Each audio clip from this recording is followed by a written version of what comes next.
এই পুষ্প দেখতে পাচ্ছেন আপনি? কি সুন্দর এই পুষ্প। সবাই চায় এরকম কোনো এক পুষ্প সে নিজের করে নেবে, নিজের কাছে রাখবে।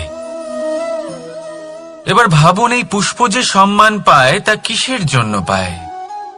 শুধু কি তাকে সুন্দর দেখতে বলে? আসুন আপনাকে একটা কথা বোঝাই। এই ফুল যখন গাছে থাকে তখন এই রূপ আমাদের আকর্ষণ করে। এই ফুল দিয়ে যদি আপনি মালা বানান, কোনো মূর্তিতে দেন, তাহলে তা সম্মানের নিদর্শন হয়। এবার এই ফুলই যদি আপনি বিছানাতে ছড়িয়ে দেন, তাহলে সেই দৃশ্য দেখে সেই সুবাসে আপনার মন পুলকিত হয়ে ওঠে।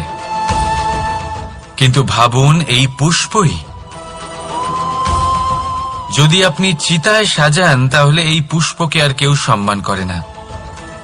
এ কিরকম কথা? সেই একই পুষ্প এক পরিস্থিতিতে সম্মান পাচ্ছে, এক পরিস্থিতিতে নয়। কেন?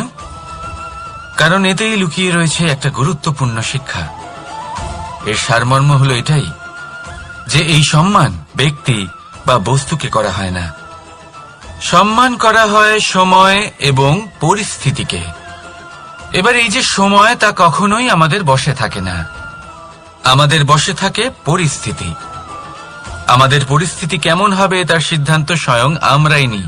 আর যেরকম আমাদের পরিস্থিতি হবে সেরকমই আমাদের সম্মান করা হবে। তাহলে আসুন আমার সাথে ভালোবেসে বলুন, রাধা রাধা।